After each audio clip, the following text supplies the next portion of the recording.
ഈശുമിശിഹായ്ക്ക് സ്തുതിയായിരിക്കട്ടെ. എൻ്റെ പേര് അലൻ ദാസ്. ഞാൻ കളമശ്ശേരിയിൽ നിന്ന് വരുന്നു. 23 വയസ്സാണ്. അപ്പോൾ ഞാൻ ആദ്യമായിട്ട് കൃപാസനത്തിൽ വരുന്നത് 2019 നവംബർ 3 അപ്പോൾ ഞാൻ ആദ്യം തന്നെ ഒരു കാര്യം പറയാം. ഈ കൃപാസനത്തിൽ വരാമെന്നുള്ള ആ ഭാഗ്യം അതെല്ലാവർക്കും കിട്ടില്ല. അത് ആ സമയമാകുമ്പോൾ മാതാവ് കൊണ്ടെത്തിക്കുന്നതാണ് കൃപാസനത്തിൽ. കാരണം വെച്ചാൽ അതുവരെ നമ്മൾ ജീവിതത്തിൽ കൂടെ പോകുന്ന പല വേദനകളും യാതനകളും എല്ലാം മാതാവ് ഈശോയിൽ അർപ്പിച്ച് നമ്മളെ എത്തിക്കുന്നതാണ് അവിടെ. അപ്പം ഞങ്ങൾ വന്ന സമയത്ത് ഇവിടെ ഉടമ്പടി എടുക്കാൻ പറ്റില്ലായിരുന്നു. ആ ദിവസം വേറെ ദിവസമായിരുന്നു വരേണ്ടത്. അപ്പോൾ അന്ന് മാതാവിൻ്റെ പ്രത്യേക ഇടപെടലുകൊണ്ട് ഞങ്ങൾക്കന്ന് ഉടമ്പടി എടുക്കാൻ പറ്റി. അത് തന്നെ ഒരു വലിയ കാര്യം. എന്നിട്ട് ഞാനിപ്പോൾ ബാംഗ്ലൂരാണ് പഠിച്ചതും കുറച്ച് എൻ്റെ വലിയ ഹയർ സ്റ്റഡീസൊക്കെ ചെയ്ത് ബാംഗ്ലൂരായിരുന്നു. അപ്പോൾ അന്നത്തെ രക്തത്തളപ്പിനകത്ത് നമുക്കിങ്ങനെ അത്ഭുതം എന്നൊക്കെ പറയുമ്പോൾ അങ്ങനെ വലിയ ഒരു ഫാൻറ്റസി തോന്നില്ല. ജസ്റ്റ് അത് ആൾക്കാരുടെ ഓരോ പെർസെപ്ഷനാണെന്നാണ് തോന്നണത്. പക്ഷെ ഞാനിവിടെ അന്ന് വന്ന് ഇവിടെ ഇന്ന് ഞാൻ ഓർക്കുന്നുണ്ട്, ഞാൻ വന്നിട്ട് ഞാൻ ആ മൂലയ്ക്ക് ഇരുന്നത്. അപ്പോൾ ഇവിടെ വന്നിട്ട് ഞാൻ ഉടമ്പടി പത്രികയും കയ്യിൽ വെച്ച് എൻ്റെ അമ്മയുണ്ടായി, എൻ്റെ ഒരു കസിൻ ചേട്ടനും ഉണ്ടായി. അപ്പം ഞങ്ങൾ 3 പേര് അവിടെ ഇരുന്നിട്ട് ഇങ്ങനെ മാതാവിനെ നോക്കി. അപ്പം ഞാനിങ്ങനെ നോക്കിയിട്ട് മാതാവിൻ്റെ അടുത്ത് ഞാൻ പറഞ്ഞ്, മാതാവ് എൻ്റെ ജീവിതം അത്ര വലിയ ഡിസിപ്ലിൻഡ് ഒന്നുമല്ല, കുത്തഴിഞ്ഞൊരു ജീവിതമാണ്. അപ്പോൾ മാതാവിൻ്റെ മകനോട് പറഞ്ഞ് എന്നെ ഒന്ന് മകൻ്റെ ശക്തി എന്നിലൊന്ന് കാണിച്ചു തരണേന്ന് ഞാൻ വെറുതെ ഇങ്ങനെ ഇങ്ങനെ നോക്കിയിരുന്ന് കുറച്ച് നേരം കഴിഞ്ഞപ്പോൾ ഞാനറിയാതെ തന്നെ വിങ്ങിപ്പൊട്ടി കരയണമായിരുന്നു ആ മൂലയ്ക്ക് ഇരുന്ന്. അപ്പോൾ എൻ്റെ അമ്മ ഇങ്ങനെ നോക്കിയിട്ട് പറയാണ്, ഇവനെന്ത് പറ്റി. അപ്പം ഞാനിങ്ങനെ ഇരുന്ന് പൊട്ടിക്കരഞ്ഞ് എൻ്റെ വെള്ളമൊക്കെ കണ്ണീരൊക്കെ ഇങ്ങനെ മേത്തൊക്കെ ആയി ഞാൻ അവിടെ ഇരുന്ന് കരയുക. ഞാൻ ആരെയും നോക്കണമൊന്നുമില്ല. ഞാൻ അതുവരെ ചിന്തിക്കുമായിരുന്നു പലരും ഇവിടെ പള്ളിയിലൊക്കെ വന്ന് എങ്ങനെയാണ് കരയണമെന്ന്. പക്ഷേ അന്ന് എനിക്ക് മനസ്സിലായി, ഈ ചുറ്റുവട്ടം, ഈ കലവൂര് കൃപാസനം എന്ന് പറയുന്ന ഈ അത്ഭുത സ്ഥലത്ത് മാതാവിൻ്റെ ഒരു പ്രത്യേക സംരക്ഷണമുണ്ട്, മാതാവിൻ്റെ പ്രത്യേക ഒരു സാന്നിധ്യമുണ്ട്, ഈശോയുടെ സാന്നിധ്യമുണ്ട്.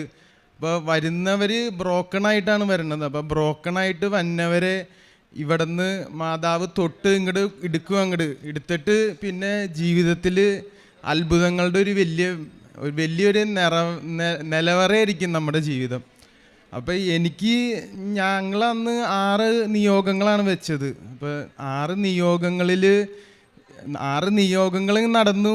അല്ലാതെ നമ്മൾ ആഗ്രഹിക്കാത്തതും സർപ്രൈസ്ഡായിട്ട് ജീവിതത്തിൽ വരുന്ന കൃപകൾ എല്ലാം ഒത്തിരി അന്ന് ഞാൻ എക്സ്പീരിയൻസ് ചെയ്തു. ബാംഗ്ലൂരിൽ വെറുതെ അങ്ങോട്ടും ഇങ്ങോട്ടും കൂട്ടുകാരുമായിട്ട് അടിച്ചു പൊളിച്ചിരുന്ന ഞാൻ അതിവിടെ എക്സ്പീരിയൻസ് ചെയ്തു. അപ്പോൾ ആദ്യമായിട്ട് തന്നെ ഞാൻ പറയുന്ന ഒരു നിയോഗം ഞങ്ങളുടെ വലിയൊരു ആഗ്രഹമായിരുന്നു. 15 വർഷമായിട്ടൊരു ഭവനം ഞങ്ങൾക്ക് വേണമെന്നൊരു വലിയ ആഗ്രഹമായിരുന്നു. അപ്പോൾ എൻ്റെ അമ്മ കൂടെ വന്നിട്ടുണ്ട്. അപ്പോൾ അമ്മ 15 വർഷമായിട്ടും ഞങ്ങളെല്ലാവരും ആഗ്രഹിച്ച കാര്യം, എൻ്റെ അമ്മ എന്നും പള്ളിയിൽ പോയി കരഞ്ഞ് പ്രാർത്ഥിക്കണത് ഞാൻ കാണാറുണ്ട്. ഒരു ഭവനം, ഒരു ചെറിയൊരു ഭവനം എന്നുള്ളൊരു ആഗ്രഹം മാത്രമേ ഉണ്ടായിരുന്നുള്ളൂ. പക്ഷേ ഇവിടെ വന്നു കഴിഞ്ഞപ്പോൾ അച്ഛൻ പറഞ്ഞ്, നിങ്ങളൊരിക്കലും ചെറിയ കാര്യങ്ങളല്ല ആഗ്രഹിക്കേണ്ടത്. ഈശോയോട് പറയുമ്പോൾ നിങ്ങൾ ആഗ്രഹിക്കേണ്ടത് വലിയ കാര്യങ്ങളാണ്. അപ്പോൾ ഈശോയ്ക്ക് തോന്നും, ഇവന് ഞാനൊരു കാര്യം കൊടുത്താൽ അവനത് വലിയതായിട്ട് തന്നെ, അവൻ്റെ ചിന്താഗതി ഉയർന്ന ചിന്താഗതിയാണ്, അവൻ്റെ ദാരിദ്ര്യ ചിന്താഗതിയല്ല, ഉയർന്ന ചിന്താഗതിയാണ്. അപ്പോൾ ഈശോ എന്ന് പറയുന്നത് നിങ്ങളുടെ അപ്പനാണ്. അപ്പോൾ അപ്പൻ്റെ അടുത്ത് ചോദിക്കുമ്പോൾ ഉയർന്ന കാര്യങ്ങൾ ചോദിക്കുക. അപ്പോൾ അച്ഛൻ ഈ കാര്യം പറഞ്ഞപ്പോൾ എൻ്റെ മനസ്സിൽ സ്ട്രൈക്ക് ചെയ്തു. അപ്പം ഞാൻ പറഞ്ഞു, അമ്മ നമുക്ക് ചെറുതായിട്ടൊന്നും ആഗ്രഹിക്കണം, നമുക്ക് ഈശോ തരും. അപ്പം ഞാൻ ആഗ്രഹിച്ചത് 4 മുറിയുള്ള ഭവനമാണ് ഞങ്ങളെന്ന് ആഗ്രഹിച്ചത്. അപ്പോൾ അന്ന് ഭവനത്തിൻ്റെ പണി കൊറോണയുടെ സമയത്ത് തുടങ്ങി. അതൊക്കെ അത്ഭുതങ്ങളാണ് അതിനകത്ത്. ഞാനതിനെക്കുറിച്ച് കൂടുതൽ വിശദീകരിച്ച് ഇന്ന് ഈ ദിവസം പോരാ. ഒത്തിരി അത്ഭുതങ്ങളിൽ കൂടെ അമ്മ കൊണ്ടുവന്ന് കിടന്നു. ഞങ്ങൾക്ക് പൈസ ഉണ്ടായിരുന്നില്ല. ഓരോ ദിവസവും ഓരോ പൈസ ഓരോ രീതിയിൽ അമ്മ കൊണ്ടു തന്നു ഈശോയിലൂടെ. അപ്പോൾ ഞങ്ങൾക്കിങ്ങനെ ഭവനത്തിൻ്റെ കാര്യം വന്നപ്പോഴാണെങ്കിലും ഒത്തിരി സഹായങ്ങൾ വന്ന്, ഒത്തിരി എല്ലാം കറക്റ്റ് സമയത്ത് ഈശോയും മാതാവും കൂടി കൂട്ടി നടത്തി തന്ന് അങ്ങനെ ഭവനം ശരിയായി. അപ്പോൾ ഞങ്ങൾ ആഗ്രഹിച്ചത് 4 മുറിയുള്ള ഭവനം, പക്ഷെ 5 മുറിയുള്ള 3 നില ഭവനം കിട്ടി. ഏത് ഞങ്ങളുടെ കയ്യിലൊന്നും ഒരു ക്യാപിറ്റൽ ഇല്ലാത്തവ ഞങ്ങൾക്ക് കിട്ടി. അത് കഴിഞ്ഞപ്പോൾ അമ്മ പറഞ്ഞു ഭവനത്തിന് എന്തായാലും ഒരു പേരിടണം. അപ്പം ഞങ്ങൾ വേറെ ഒന്നും ചിന്തിച്ചില്ല, കൃപാസനം എന്ന് പേരിട്ടു ഭവനത്തിന്. വീട്ടിൽ ചെന്ന് അകത്തേക്ക് കയറുമ്പോൾ തന്നെ കാണാം കൃപാസനം എന്ന് അവിടെ പേരിട്ട്. അത് കഴിഞ്ഞ് പിന്നെ നടന്നൊരു കാര്യമാണ്, ഞങ്ങൾക്ക് ഈ ഭവനം പണിയാൻ വേണ്ടി ഒരു സ്ഥലം ഉണ്ടായിരുന്നു നാട്ടിൽ. അപ്പോൾ എൻ്റെ അപ്പൻ്റെ ബന്ധുക്കൾ അത് സമ്മതിച്ചില്ല നടത്താൻ വേണ്ടിയിട്ട്. കാരണം വെച്ചാൽ അവർക്ക് അത് പറ്റില്ല, ഞങ്ങൾ വേറെ സ്ഥലത്തൊക്കെ പോയി രക്ഷപ്പെടണത് ഇഷ്ടമല്ലായിരുന്നു. അപ്പോൾ ഇന്നും അവരോട് സ്നേഹമൊക്കെ ഉള്ളൂ. എന്നാലും അവരപ്പം നടക്കാത്ത സമയത്ത് ഞങ്ങൾ ചെന്നപ്പോൾ അവിടെ അവർ പറഞ്ഞത് ഞങ്ങൾ ഗുണ്ടകളെ വെച്ച് ഇതൊക്കെ ഒഴിവാക്കും, ഇതൊന്നും നടത്തി തരില്ല എന്നൊക്കെ ഞങ്ങളോട് പറഞ്ഞ്. പക്ഷേ ആ ഈശോ മാതാവിൻ്റെ കാശിരൂപത്തിൻ്റെ അത്ഭുതം ഞാൻ അന്നാ മനസ്സിലാക്കണത്. അമ്മ അത് അപ്പൻ്റെ ബനിയത്തിൽ കൊളത്തി വെച്ചിട്ട് ഞങ്ങൾ പോയി അവിടെ ചെന്നപ്പോൾ ഒരു മനുഷ്യൻ പോലും ഇല്ല. ഞങ്ങളുടെ ആ പറമ്പിൽ ഒരു മനുഷ്യൻ പോലും ഇല്ല. അമ്മ മാതാവ് അവരെ അവിടെ നിന്ന് എടുത്ത് മാറ്റി. ഞങ്ങൾ ആ സ്ഥലം അളന്ന് അത് വിറ്റ് ആ പൈസയും നമുക്ക് വീട് പണിയാനായിട്ടൊരു ഈടായിട്ട് വന്നു. അതൊരു രണ്ടാമത്തെ ഒരു അത്ഭുതമായിരുന്നു. അങ്ങനെ 2 അത്ഭുതം. പിന്നെ മൂന്നാമത് എൻ്റെ ജീവിതത്തിൽ നടന്ന അത്ഭുതം, എനിക്ക് ഈ സ്കിൻ ഡിസീസ് ഉണ്ടായി. ഞാനപ്പോൾ ഈ ബാംഗ്ലൂരൊക്കെ നിൽക്കുമ്പോൾ അവിടെ ഡ്രൈ സീസൺ വരുമ്പോൾ എനിക്ക് മേല് മൊത്തം ഇങ്ങനെ ഈ സ്കിന്നിങ്ങനെ പൊലിഞ്ഞു പോവുമായിരുന്നു. അപ്പോൾ അങ്ങനെ ഒരു ഇത് വന്നപ്പോൾ ഒത്തിരി പേര് ഞാനിങ്ങനെ നോക്കുമ്പോഴേക്കും എൻ്റെ അടുത്ത് നിന്ന് മാറിയൊക്കെ പോയിട്ടുണ്ട്. അപ്പം ഞാനിവിടെ വന്ന് മാതാവിനോട് പറഞ്ഞത് ഇങ്ങനെയൊക്കെയാണ് എൻ്റെ കാര്യം, അപ്പോൾ ഇതൊക്കെ ഒന്ന് കണക്കിലെടുക്കണം എന്ന് ഞാൻ പറഞ്ഞു. അപ്പോൾ അച്ഛൻ പറഞ്ഞ് നിങ്ങളിത് വന്ന് നിങ്ങളുടെ നിയോഗങ്ങൾ മാത്രം പറഞ്ഞിട്ട് കാര്യമില്ല, നിങ്ങളെ തന്നെ നവീകരിക്കണമെന്ന് പറഞ്ഞു. അപ്പം ഞാൻ എന്നെ തന്നെ നവീകരിച്ചു, ദൈവം അനുഗ്രഹിച്ച്. എൻ്റെ അമ്മ അതിലൊത്തിരി എന്നെ സഹായിച്ചിട്ടുണ്ട്. എൻ്റെ അമ്മ എന്നെ നവീകരിക്കാനായിട്ടൊരു വലിയൊരു ഫാക്ടറായിരുന്നു. ഞങ്ങൾ കുടുംബത്തിൽ തന്നെ സമാധാനവും ശാന്തിയും സമൃദ്ധി ഐശ്വര്യവും ഒക്കെ ഉണ്ടായത് അങ്ങനെയാണ്. അപ്പോൾ അങ്ങനെ എൻ്റെ സ്കിൻ ഡിസീസ് ഞാൻ ഈ നിയോഗത്തിലൂടെ മാതാവ് അതെടുത്ത് മാറ്റി. പിന്നെ എൻ്റെ ജീവിതത്തിൽ ഉണ്ടായതാണ്, ഞാൻ പണ്ട് മുതലേ ഇങ്ങനെ പുറത്തു പോയി പഠിക്കണമെന്ന് ആഗ്രഹിക്കുന്ന ഒരാളാണ്. അപ്പോൾ ഈ ഭവനത്തിൻ്റെ നിർമ്മാണമൊക്കെ കഴിഞ്ഞ് കഴിഞ്ഞപ്പോൾ നമ്മുടെ കയ്യിൽ ക്യാപിറ്റലൊന്നുമില്ല. അപ്പോൾ ഞാനിങ്ങനെ ആഗ്രഹിച്ചത് എൻ്റെ മാതാവിൻ്റെ അടുത്ത് ഞാൻ പറഞ്ഞില്ല. അപ്പോഴത്തേനും എനിക്ക് പുറത്തു പോകാനൊരു അവസരം കിട്ടി. അതിലൊക്കെ ഒത്തിരി ഞാൻ IELTS പഠിക്കാൻ പോകാനാണെങ്കിൽ ഇൻ്റർവ്യൂവിന് പോകാനാണെങ്കിലും ഞാൻ കാശ് രൂപ എൻ്റെ പോക്കറ്റിലിടും, അല്ലെങ്കിൽ ഞാൻ എൻ്റെ മേത്ത് ഇങ്ങനെ ബനിയത്തിൽ കുത്തിവെച്ച് ഷട്ടൈൻ്റെ പുറത്തിട്ടിട്ടാണ് ഞാൻ പോണത്. അപ്പോൾ എൻ്റെ ഉള്ളിലൊരു പ്രത്യേക ധൈര്യം. അപ്പോൾ ഇൻ്റർവ്യൂ അറ്റൻഡ് ചെയ്യുമ്പോഴാണെങ്കിലും പരീക്ഷ എഴുതുമ്പോഴാണെങ്കിലും വലിയൊരു ധൈര്യമാണ്. ഞാൻ പോകുമ്പോൾ ഞാൻ കാറിലാണ് പോകണമെങ്കിൽ ഇപ്പുറത്തെ സീറ്റിൽ ഞാൻ മാതാവ് ഉണ്ടെന്ന് ഞാൻ ചിന്തിക്കുക. എന്നിട്ട് ഞാൻ മാതാവ് ഉണ്ട്, അപ്പം ഞാൻ പറയും മാതാവ് ഇത് ഇങ്ങനെയൊക്കെയാണ്, എനിക്ക് അറിഞ്ഞുകൂടാ കാര്യങ്ങൾ, അപ്പോൾ എല്ലാം സെറ്റാക്കി തരണമെന്ന് ഞാൻ കൂടെ കൊണ്ടുപോകും. എന്നിട്ട് അവിടെ പരീക്ഷയുടെ സ്ഥലത്താണെങ്കിൽ എൻ്റെ കൂടെ നിർത്തും. എന്നിട്ട് ഞാൻ പരീക്ഷ എഴുതും. എന്നിട്ട് ഇപ്പോൾ ഇൻ്റർവ്യൂ അറ്റൻഡ് ചെയ്യാനാണെങ്കിൽ അങ്ങനെ പോവും. അപ്പോൾ ഇന്നും എന്നെ ആ കാശിരൂപം ഒരു കാര്യത്തിലും എന്താഗ്രഹമാണെങ്കിലും ഒരു കാര്യത്തിലും എന്നെ അത് ഡൗൺ ആക്കിയിട്ടില്ല. ഞാൻ എന്നെ നവീകരിച്ച് ആ കാശിരൂപം എടുത്ത് എന്ത് കാര്യത്തിന് പോയിട്ടുണ്ടോ, ഞങ്ങളുടെ വീട്ടിൽ അങ്ങനെ ഒരു അത്ഭുതമുണ്ട്, എന്ത് കാര്യത്തിന് പോകണോ കാശിരൂപമായിട്ട് പോയാൽ അത് നടക്കും. പിന്നെയുള്ള ഒരു കാര്യം, എൻ്റെ ചേച്ചി പാരീസിൽ പഠിക്കാൻ പോയതാണ്. അപ്പോൾ ആൾക്ക് പഠിത്തം കഴിഞ്ഞിട്ട് വിസ വരുന്നില്ല, ജോലി വരുന്നില്ല, ഒന്നുമില്ല. അപ്പോൾ ആ കഷ്ടപ്പാടായിരുന്നു ആൾക്ക് കുറേ നാളത്തേക്ക്. അപ്പം മാതാവിൻ്റെ കാര്യം ഞങ്ങൾ അപ്പോഴാണ് ഈ ഉടമ്പടി എടുക്കുന്നത്. അപ്പം മാതാവിനോട് പ്രത്യേകം പറഞ്ഞ് മാതാവ് ചേച്ചി ഓൺലൈനായിട്ട് ഉടമ്പടി എടുത്ത് ചേച്ചിക്ക് അങ്ങനെ മാതാവിൻ്റെ വേറൊരു സംരക്ഷണം, അവിടെ ഒറ്റയ്ക്കാണ് ജീവിക്കുന്നത്, അവിടെ ഒരു സംരക്ഷണവും പ്രത്യേക സ്നേഹവും ഒന്നുമില്ലെങ്കിലും ആൾക്ക് സമാധാനം സംതൃപ്തിയുണ്ട്.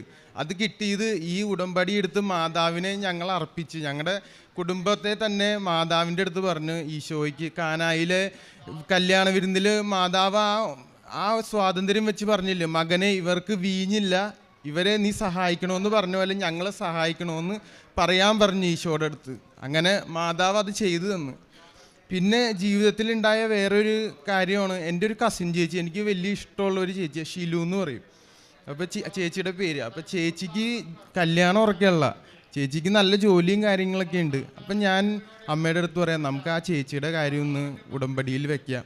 അങ്ങനെ ആ ചേച്ചിയുടെ കാര്യം ഉടമ്പടിയിൽ വെച്ച് 3 മാസത്തിനകം നല്ല ആലോചന വന്ന് അവരിപ്പോൾ സന്തോഷമായിട്ട് ഗുജറാത്തിൽ ജീവിക്കണേണ്, സന്തോഷത്തിൽ. അങ്ങനെ എന്നെ സ്ട്രൈക്ക് ചെയ്തൊരു വചനം കേട്ടോ, നീ വിശ്വസിച്ചാൽ നീ ദൈവമഹത്വം ദർശിക്കും എന്നുള്ളൊരു വചനം. അതാണ് എന്നെ സ്ട്രൈക്ക് ചെയ്തത്. അപ്പോൾ പലപ്പോഴും ഓരോ അത്ഭുതങ്ങൾ ജീവിതത്തിൽ ഉണ്ടാകുമ്പോൾ എൻ്റെ മനസ്സിൽ തന്നെ ഞാനിപ്പോൾ പ്രതീക്ഷിക്കാത്ത ഒരു കാര്യം എനിക്ക് കിട്ടുകയാണ്, അല്ലെങ്കിൽ ഞാനിപ്പോൾ എവിടെയെങ്കിലും പോയൊരു തടസ്സമില്ലാണ്ട് എല്ലാം നടക്കുമ്പോൾ ഞാനിങ്ങനെ ദൈവത്തോട് ചോദിക്കും, ഇതെന്താ ഇങ്ങനെ? അപ്പോൾ എൻ്റെ മനസ്സിൽ ഒരു വചനമാണ് അലന്താസ്. എൻ്റെ മനസ്സിൽ തന്നെ ഞാൻ അറിയാതെ വന്നൊരു സ്വരമാണ്, അലന്താസെ, എൻ്റെ പേര് അലന്താസ് എന്നാണ്. അലന്താസെ, നീ വിശ്വസിച്ചാൽ നീ ദൈവമഹത്വം ദർശിക്കുമെന്ന് അത് എൻ്റെ മനസ്സിൽ തന്നെ ഇങ്ങനെ പറയും. അപ്പം ഞാൻ ഓർക്കും, ദൈവത്തിന് നന്ദി, ദൈവം ഇതൊക്കെ കൊണ്ടു നടക്കുന്നുണ്ടല്ലോ എന്ന് ഞാൻ പറയും. പലപ്പോഴും എനിക്ക് കുളിര് കയറും. ഇങ്ങനെ ആദ്യമായിട്ട് ഇവിടെ വന്ന് കരഞ്ഞപ്പോൾ എൻ്റെ മേലും മൊത്തവും തണുപ്പും ചൂടൊക്കെ വന്ന് കുളിരെടുത്തിട്ടാണ് ഞാൻ കരഞ്ഞത്. അപ്പം എനിക്ക് മനസ്സിലായി മാതാവിനെ തൊട്ടതാണ്. അത് ഞാൻ എന്നിവിടെ വന്നാലും ആ വാതിലിൻ്റെ അവിടെ നിന്ന് ഇവിടെ എത്തുമ്പോൾ എനിക്കത് കിട്ടും. മാതാവ് അപ്പോൾ പറയും, അതെ അലന്താസ് വന്നിട്ടുണ്ടെന്നുള്ള രീതിയിൽ എന്നെ തൊടും. അത് എനിക്ക് ഉറപ്പാണ്. പിന്നെയുള്ള കാര്യം, ഒത്തിരി അഡിക്ഷൻസ് ഉണ്ടായിരുന്നു എനിക്ക് എൻ്റെ ലൈഫിൽ. അപ്പം ഞാനത് ലൈഫിൽ നിന്ന് മാറില്ല എന്ന് വിചാരിച്ച കുറേ കാര്യങ്ങൾ ഇവിടെ വന്ന് ഉടമ്പടി എടുത്തേ പിന്നെ എനിക്ക് അതിനകത്ത് ആ ഒരു അഡിക്ഷൻ എൻ്റെ ലൈഫിൽ വന്നിട്ടില്ല. പിന്നെ അതൊരു അഡിക്ഷൻ ആയിട്ടില്ല, ഞാൻ അതിനെക്കുറിച്ച് ചിന്തിച്ചിട്ടില്ല. അങ്ങനെ ഒത്തിരി അനുഗ്രഹങ്ങൾ എൻ്റെ ജീവിതത്തിലും എൻ്റെ കുടുംബത്തിലും എൻ്റെ ബന്ധുക്കൾക്കും മിത്രങ്ങൾക്കും ഒക്കെ മാതാവ് ഈശോയിലൂടെ തന്നു. ആ മാതാവിന്, അമ്മ മാതാവിനും ഈശോയ്ക്കും ഞാൻ നന്ദി പറയുന്നു. നന്ദി, നമസ്കാരം. പരിശുദ്ധ അമ്മയ്ക്ക് തിരുക്കുമാരനോരായിരം നന്ദി പറയാം. അലൻദാസ് പറഞ്ഞ സാക്ഷ്യം വലിയൊരു സാക്ഷ്യമാണ്. ഒന്നാമത് അലൻ പറയുന്ന അലവന് 23 വയസ്സേ ആയിട്ടുള്ളൂ. അപ്പോൾ അലൻ ബാംഗ്ലൂർ പഠിച്ചുകൊണ്ടിരിക്കുന്ന സമയത്താണ് പറഞ്ഞത്, ഞാനിങ്ങനെ അടിച്ചു പൊളിച്ച് നടക്കുന്ന സമയത്ത് എനിക്ക് ഈ അത്ഭുതങ്ങളിലും കാര്യങ്ങളിലും ഒന്നും അങ്ങനെയുള്ള വിശ്വാസങ്ങളൊന്നുമില്ല. ശരിക്കും പറഞ്ഞാൽ നമ്മളുടെ യുവജനങ്ങളിൽ പലർക്കും ആ ഒരു ബോധം പോലും ഇല്ല പലപ്പോഴും. എന്ന് പറഞ്ഞാൽ ശരിക്കും പറഞ്ഞാൽ അവർ അങ്ങനെ ചിന്തിക്കണില്ല. കാരണം അവർ ജനിച്ച് വളർന്ന് വന്നതിൽ അത്രയും കാര്യങ്ങളൊന്നും അവർ കണ്ടിട്ടില്ല. അപ്പം അതുകൊണ്ട് ഇവർക്ക് ഇതിനെക്കുറിച്ച് വലിയ ബോധ്യമൊന്നുമില്ല. പക്ഷേ അലന്ദാസ് ഇവിടെ പറയണത്, ഞാനിവിടെ കൃപാസനത്തിൽ വന്ന് ഞാനിവിടെ ഈ ഒരു സൈഡിലായിട്ട് ഇരുന്ന സമയത്ത് എൻ്റെ ശരീരത്തിലൊരു തണുപ്പ് പോലെ അനുഭവപ്പെട്ടിട്ട് കുളിർന്ന് കയറി. എന്നിട്ട് ഞാൻ ചുമ്മാ ഇരുന്ന് കരയാൻ തുടങ്ങി. അപ്പോൾ ദേവാലയത്തിലിരുന്ന് ഒത്തിരി പേര് കരയണത് കണ്ടിട്ടുണ്ട്. പക്ഷേ ഇങ്ങനെ കരയണ ഞാൻ ആദ്യമായിട്ട് എൻ്റെ കണ്ണിൽ നിന്ന് ഒത്തിരി കരയാൻ തുടങ്ങി. ഞാൻ കരഞ്ഞതിന് ശേഷം എൻ്റെ അമ്മ പോലും ചോദിച്ചു, ഇതെന്താ ഇവനിങ്ങനെ ഇരുന്ന് കരയണേന്ന്. പക്ഷേ പറയുകയാണ്, അന്ന് അമ്മ മാതാവ് തൊട്ടതാണ് അലനെ. എന്നിട്ട് പറയുകയാണ്, അലൻ പറഞ്ഞ വചനം അതാണ്, വിശ്വസിച്ചാൽ നീ ദൈവമഹത്വം ദർശിക്കും. അപ്പോൾ അലൻ അന്ന് വിശ്വസിക്കുകയാണ്. അതുവരെയുള്ള ജീവിതത്തിൽ നിന്ന് മാറിയിട്ട് അമ്മ മാതാവിനെ പൂർണ്ണമായിട്ടും വിശ്വസിക്കുകയാണ്. ഇനി വിശ്വസിച്ച് കഴിഞ്ഞിട്ട് നടക്കുന്ന ഒന്നാമത്തെ കാര്യം എന്ന് പറയുന്നത്, ഇവർ പറയുകയാണ് 14 വർഷമായിട്ടാണ് ഒരു ഭവനം വേണമെന്ന് ആഗ്രഹിച്ചത്. അപ്പോൾ അതവർ 4 മുറിയാണ് ആഗ്രഹിച്ചത്. ഇവരുടെ കയ്യിൽ ക്യാപിറ്റലും കാര്യങ്ങളും ഒന്നുമില്ല. പക്ഷേ കണ്ണീരോടുകൂടി അമ്മയോട് ഇവരെ നിയോഗം വെച്ച് പ്രാർത്ഥിച്ചു. പറയുകയാണ്, 5 മുറിയുള്ള 3 നില വീട് നൽകി ഞങ്ങൾക്ക് സ്വപ്ന തുല്യമായൊരു ഭവനം നൽകി പരിസ്ഥിതി മാതാവ് അനുഗ്രഹിച്ചു. ഇനി അതോടൊപ്പം വർഷങ്ങളായിട്ട് മുടങ്ങിക്കിടന്ന സ്ഥലം വിൽക്കാൻ പറ്റുന്നുണ്ടായിരുന്നു, അളക്കാൻ പറ്റുന്നുണ്ടായിരുന്നില്ല. അപ്പോൾ അതിനൊത്തിരി പേര് തടസ്സം നിൽക്കുന്നുണ്ടായിരുന്നു. അപ്പം അന്ന് ഉടമ്പടി കാശ് രൂപം കയ്യിലേന്തി പോയതിൻ്റെ ഫലമായിട്ട് ആ സ്ഥലം അളക്കുന്ന സമയത്ത് ഇവിടെ ഒരാൾ പോലും ഇല്ല. അമ്മ മാതാവ് എല്ലാവരും എടുത്ത് മാറ്റി.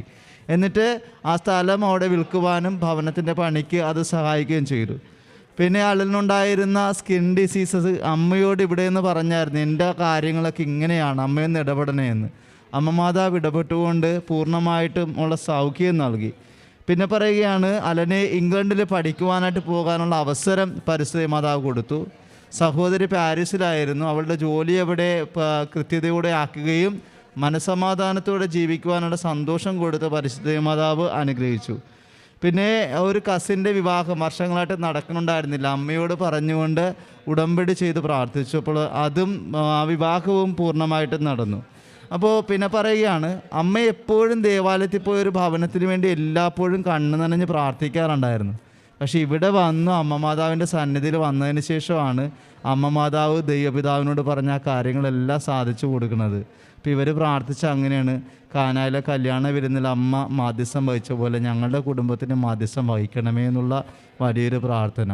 ഈശോയുടെ ചൈതന്യത്തിൽ നിലനിൽക്കുവാനും കർത്താവിൻ്റെ കൃപ ഉൾക്കൊള്ളാനും കർത്താവിനെ സ്നേഹിക്കുവാനും അമ്മമാതാവിൻ്റെ അനുഗ്രഹം പ്രാപിക്കുവാനും ഉടമ്പടി പ്രാർത്ഥന നമ്മളെ ശക്തരാക്കുന്നു.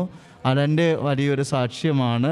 അലനൊരു യുവാവ് കൂടെയാണ്. അപ്പോൾ അതൊരു വലിയൊരു സാക്ഷ്യമാണ്. അപ്പോൾ അതുകൊണ്ട് തന്നെ ഇതുപോലുള്ള ഒത്തിരി യുവാക്കൾ അലൻ്റെ ഈ ഒരു സാക്ഷ്യത്തിലൂടെ ഇവിടെ കൃപാസനത്തിൽ എത്തുവാനും അമ്മമാതാവിനെ അറിയുവാനും ദൈവത്തിന് വേണ്ടി ജീവിക്കുവാനും ഇടയാകട്ടെ എന്ന് പ്രാർത്ഥിച്ച് ദൈവനാമ മഹത്വത്തിന് വേണ്ടി നമുക്ക് ദൈവത്തെ നന്ദി പറയാം.